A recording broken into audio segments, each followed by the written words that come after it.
नमस्कार साथियों, आप सभी का एक बार फिर से स्वागत है। पिछले वीडियो में हमने वर्ण विचार के अंतर्गत भाषा की व्युत्पत्ति, परिभाषा और उसके मुख्य अंग के बारे में पढ़ा था। आज हम पढ़ेंगे हिंदी व्याकरण में वर्ण विचार के अंतर्गत स्वर वर्ण के बारे में। स्वर की परिभाषा, स्वरों का वर्गीकरण और स्वरों से संबंधित विशेष तथ्य के बारे में वीडियो को अंत तक ज़रूर देखिएगा।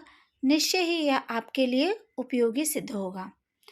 तो चलिए शुरुआत करते हैं स्वर की परिभाषा से। वे ध्वनियाँ जो बिना किसी अन्य वर्ण की सहायता से उच्चारित की जाती है उसे स्वर वर्ण कहते हैं। अर्थात स्वर के उच्चारण में किसी और वर्ण की सहायता लेनी नहीं पड़ती है, यह स्वतंत्र रूप से उच्चारित की जाती है। इसका उच्चारण करते समय हवा अबाध गति से मुख के बाहर निकल जाती है, अर्थात हवा को मुखांगों की बाधा का सामना नहीं करना पड़ता है, उसे स्वर कहते हैं। यहाँ ध्यान देने वाली बात यह है कि जब हम स्वर वर्ण को उच्चारित करते हैं तो हमारे मुख से हवा अबाध गति से बाहर निकल जाती है, मतलब हवा को कहीं भी बाधा नहीं मिलती, मुखांगों का बाधा का सामना नहीं करना पड़ता है। मुखांग अर्थात मुख के अंग, मुखांग का संधि विच्छेद करेंगे तो मुख जोड़ अंग, मुखांग अर्थात मुख के अंग। यहाँ मैंने एक चित्र के माध्यम से समझाने की कोशिश की है। ये जो आप देख रहे हैं ये मान लीजिए ये हमारे मुख के अंदर का भाग है। यहाँ पीछे की ओर कंठ है, यह जिह्वा है, यह ओष्ठ है और ये भाग अगर दंत है तो दंत के ठीक ऊपर का भाग मूर्धा कहलाती है और जो मुख के अंतर्गत सबसे ऊपरी भाग होता है बीचों बीच वह तालु कहलाती है। तो ये मुख के प्रमुख अंग हैं, ये मुखांग कहलाते हैं। क्या कहलाते हैं? मुखांग कहलाते हैं, या इसे मुख अवयव भी कहा जाता है, मुखा अवयव भी कहा जाता है। मुख जोड़ अवयव अर्थात मुख के जो अवयव हैं उसे मुखावयव कहते हैं। तो स्वर वर्ण का उच्चारण करते समय जो हवा अबाध गति से बाहर निकल जाती है, मुखांगों की बाधा का सामना नहीं करना पड़ता है, उसे स्वर कहते हैं।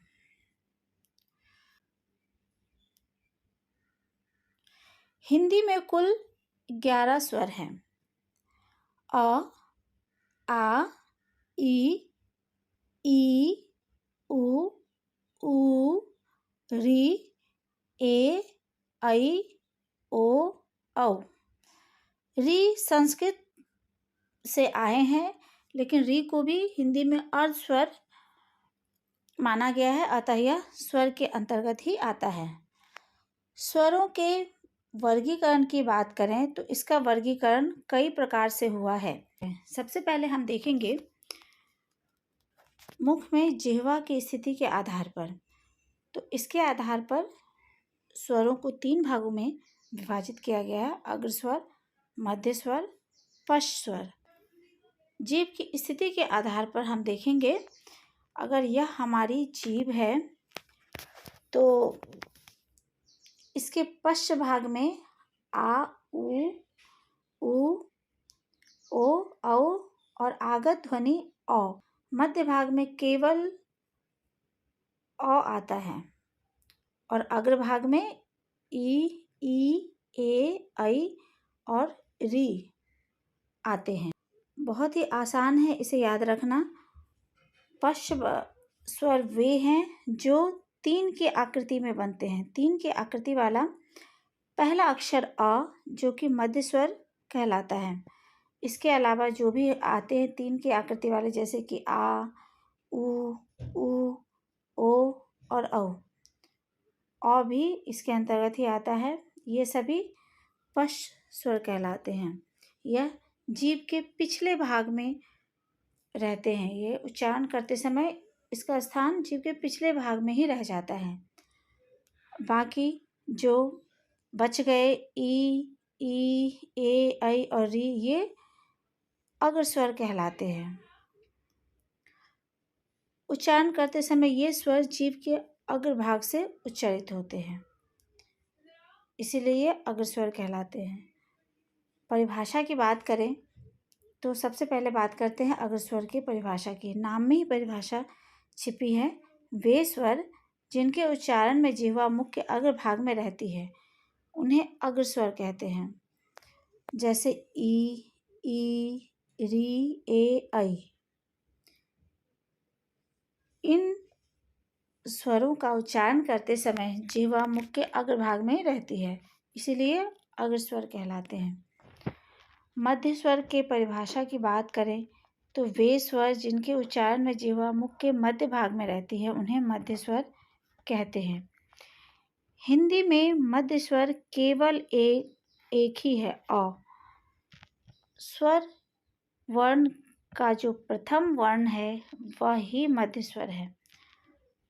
तो बहुत ही आसान है इसका विभाजन करना। मुख में जिह्वा की स्थिति के आधार पर अ को आप मध्य भाग में रख लीजिए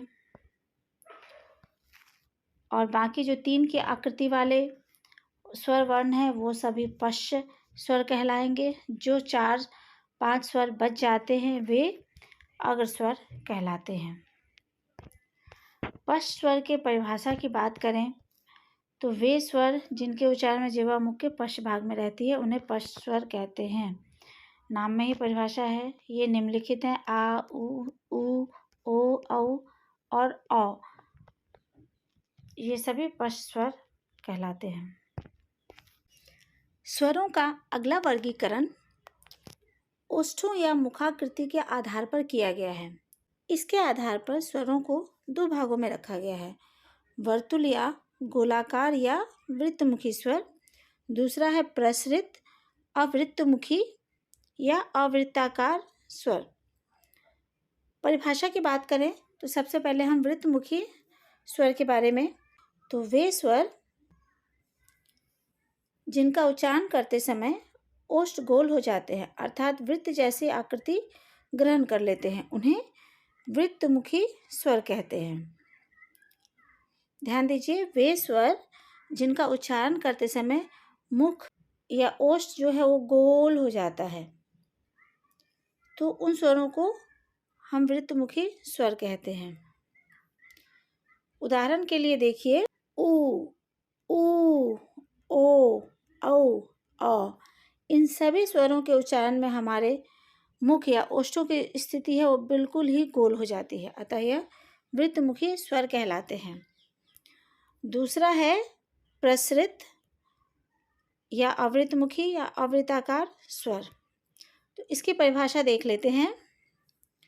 वे स्वर जिनका उच्चारण करते समय ओष्ठ गोल नहीं होते अपितु फैल जाते हैं उन्हें अवृत्तमुखी स्वर कहते हैं। यह निम्नलिखित हैं: अ, आ, ई, ए, ऐ, री। परिभाषा से स्पष्ट है कि ये स्वर हैं जिनका उच्चारण हम जब करते हैं तो हमारे ओष्ठ हैं जो गोल नहीं होते। क्या हो जाता है? हमारे ओष्ठों की आकृति बिल्कुल ऐसी हो जाती है। अ, आ, ई, ए, ऐ।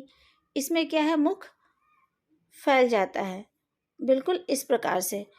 और कुछ जैसे कि अ के उच्चारण में हमारा मुख पूरी तरह से लंबा नहीं फैलता, थोड़ा सा फैलता है, तो बिल्कुल गोल आकृति ओष्ठ नहीं बनाती है, इसीलिए इन स्वरों को अवृत्तमुखी स्वर कहा गया है।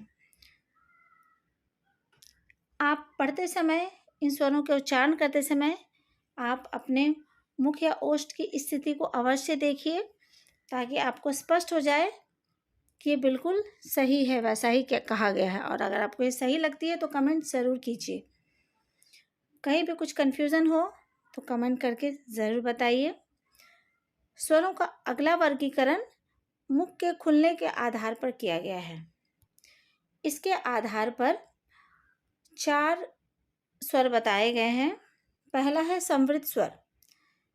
वे स्वर जिनका उच्चारण करते समय मुख न के बराबर खुलता है अर्थात लगभग बंद रहता है उन्हें समवृत स्वर कहते हैं। यहाँ थोड़ा सा करेक्शन कर लीजिएगा, समवृत है, सौ के ऊपर भी अनुस्वार है, समवृत स्वर कहते हैं। यह निम्नलिखित है ई, उ, ऊ, री। इनका उच्चारण करते समय मुख न के बराबर खुलता है, अर्थात बहुत ही थोड़ा सा खुलता है, लगभग बंद ही रहता है। ये समवृत स्वर कहलाते हैं। नेक्स्ट है विवृत स्वर। विवृत स्वर वे स्वर जिनका उच्चारण करते समय मुख पूरा खुल जाता है, उन्हें विवृत स्वर कहते हैं। विवृत स्वर केवल आ है। हमारे स्वर वर्ण 11 स्वर वर्ण में विवृत स्वर केवल आ है। आ के उच्चारण करते समय हमारा मुख पूरी तरह से गोल हो जाता है, अर्थात ये पूरा खुल जाता है, इसीलिए आ विवृत स्वर के अंतर्गत आता है। नेक्स्ट अर्ध समवृत स्वर। वे स्वर जिनका उच्चारण करते समय मुख आधे से थोड़ा कम खुलता है, उन्हें अर्ध समवृत स्वर कहते हैं। ए और ओ, ये दो स्वर अर्ध समवृत स्वर कहलाते हैं। इसमें मुख आधे से थोड़ा कम खुलता है, बहुत ही थोड़ा सा खुलता है, तो अर्ध समवृत स्वर कहलाते हैं। नेक्स्ट है अर्धविवृत स्वर। अर्धविवृत स्वर वे स्वर जिनका उच्चारण करते समय मुख आधे से थोड़ा ज़्यादा खुलता है। विवृत मतलब विस्तृत, उन्हें अर्धविवृत स्वर कहते हैं। माफ़ कीजिएगा, यहाँ भी टाइपिंग मिस्टेक हो गई है, अर्ध लिख दिया है मैंने, आप इसे सुधार लीजिएगा। ये है अर्ध, मैं लिखने की कोशिश कर रही हूँ, आप प्लीज़ इसे सुधार लीजिएगा।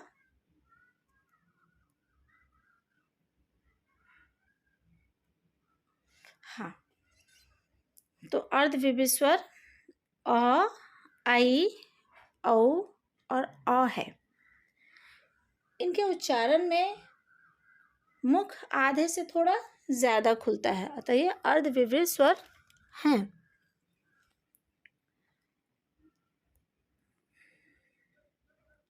स्वरों का अगला वर्गीकरण उच्चारण स्थान के आधार पर हुआ है। ये मुख्यतः 6 भागों में विभाजित किया गया है। पहला है कंठ स्वर। कंठ स्वर अ, आ, ये जब हम वर्णों का उच्चारण करते हैं तो इसका स्थान कंठ में होता है, यह कंठ भाग से उच्चारित होती है, अ और आ। दूसरा तालव्य स्वर ई और ई।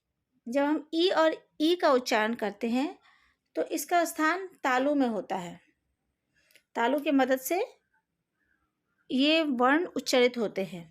तीसरा है मूर्धन्य स्वर री। री के उच्चारण में मूर्धा का स्थान होता है। ओष्ठ स्वर उ और ऊ। जब हम उ और ऊ का उच्चारण करते हैं तो इसका स्थान ओष्ठ के पास होता है। इसके उच्चारण में होठों का उपयोग ज़्यादा होता है। अगला है कंठ तालव्य स्वर ए और ऐ।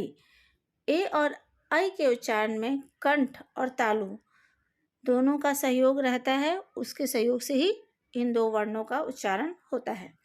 छठवां विभाजन कंठोष्ठ स्वर ओ और औ। ओ और औ वर्णों के उच्चारण में कंठ और ओष्ठ दोनों का सहयोग होता है, उनके सहयोग से ही ओ और औ स्वर का उच्चारण होता है, अतः ये कंठोष्ठ स्वर भी कहलाते हैं। स्वरों का अगला विभाजन उच्चारण में लगने वाले समय या कालमान या मात्रा के आधार पर हुआ है। इसके अनुसार यह 2 भागों में विभाजित है, ह्रस्व स्वर और दीर्घ स्वर। ह्रस्व स्वर वे स्वर जिनके उच्चारण में अल्प या एक मात्रा का समय लगता है, जैसे अ, ई, उ और री। ये 4 स्वरों के उच्चारण में बहुत ही कम समय लगता है, बिल्कुल ही क्षण में ये उच्चारित हो जाते हैं, अतः ये ह्रस्व स्वर कहलाते हैं। दूसरा है दीर्घ स्वर। वे स्वर जिनके उच्चारण में ह्रस्व स्वर की तुलना में दुगुना या 2 मात्राओं का समय लगता है, जैसे आ, ई, उ, ए, ऐ, ओ, औ। इन स्वरों के उच्चारण में ह्रस्व स्वर की तुलना में दुगुना समय लगता है। अतः ये दीर्घ स्वर कहलाते हैं। हम इसे कहते भी हैं जैसे कि बड़ी ई, बड़ी ऊ, इसलिए कहा जाता है क्योंकि छोटी ई में बहुत कम समय लगता है और बड़ी ई को हम थोड़ा सा स्ट्रेस देकर उच्चारण करते हैं। आप उच्चारण करके अवश्य देखिएगा और प्रैक्टिकली इसे महसूस कीजिएगा।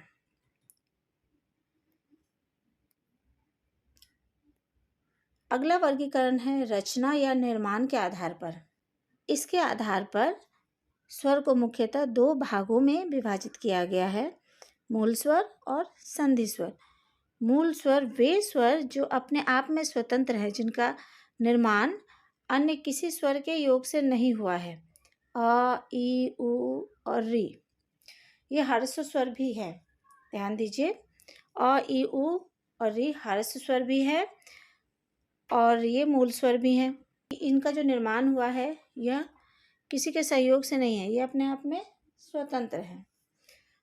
नेक्स्ट, संधि स्वर वे स्वर जो दो स्वरों की संधि से बने हैं, जैसे आ, ई, उ, ऐ, ओ और औ।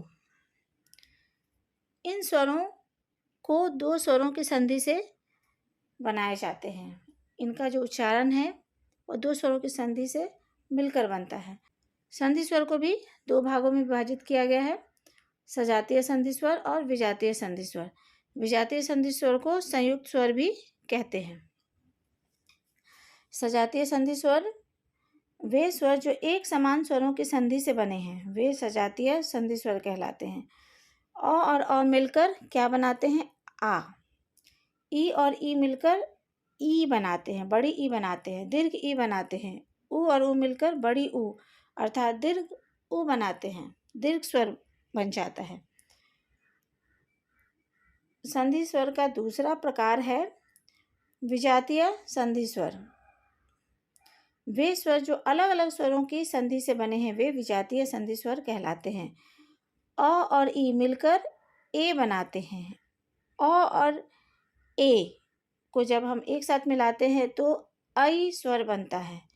जब हम अ और उ को एक साथ मिलाते हैं तो ओ स्वर बनता है। अ और ओ स्वर जब एक साथ मिलते हैं तो औ स्वर बनता है। तो इस प्रकार स्वरों का वर्गीकरण किया गया है विभिन्न आधारों के हिसाब से। अब हम बात करते हैं स्वरों के संबंध में विशेष तथ्य की। तो सबसे पहले स्वरों के उच्चारण में श्वास की मात्रा कम लगती है, अतः सभी स्वर अल्प प्राण है। स्वर को किस श्रेणी में रखा गया है? स्वर सभी अल्प प्राण है, महाप्राण ध्वनियां नहीं है। दूसरा है स्वरों के उच्चारण में स्वर तंत्रियों में कंपन होता है, अतः सभी स्वर घोष या सघोष होते हैं। जब हम स्वर का उच्चारण करते हैं तो जो हमारी स्वर तंत्रियां हैं उसमें कंपन होती है, अर्थात सभी स्वर घोष आते हैं, सघोष होते हैं, अघोष ध्वनियां नहीं होते। तीसरा है स्वरों का उच्चारण स्वतः होता है, इनके उच्चारण में अन्य किसी ध्वनि की सहायता की आवश्यकता नहीं होती। स्वरों का उच्चारण स्वतः होता है, इसके उच्चारण के लिए किसी और ध्वनि, जैसे कि व्यंजन के लिए हमें स्वर की सहायता लेनी होती है, तब वो व्यंजन वर्ण बनते हैं। तो स्वर के उच्चारण में किसी और ध्वनि की सहायता की आवश्यकता नहीं होती है। नेक्स्ट, अ, जो कि अंग्रेजी से आगत या गृहीत स्वर है, इसका प्रयोग केवल अंग्रेजी शब्दों में होता है। जब हम अंग्रेजी शब्द को हिंदी में लिखते हैं तभी हम अ वर्ण का उपयोग करते हैं, जैसे कॉलेज, नॉलेज, ऑक्सीजन इत्यादि। यह आ तथा ओ के बीच की ध्वनि है। तो अ कैसी ध्वनि है? आ और ओ के बीच की ध्वनि है। यह ह्रस्व स्वर, पश्च स्वर और वृत्तमुखी है। अ कैसी है?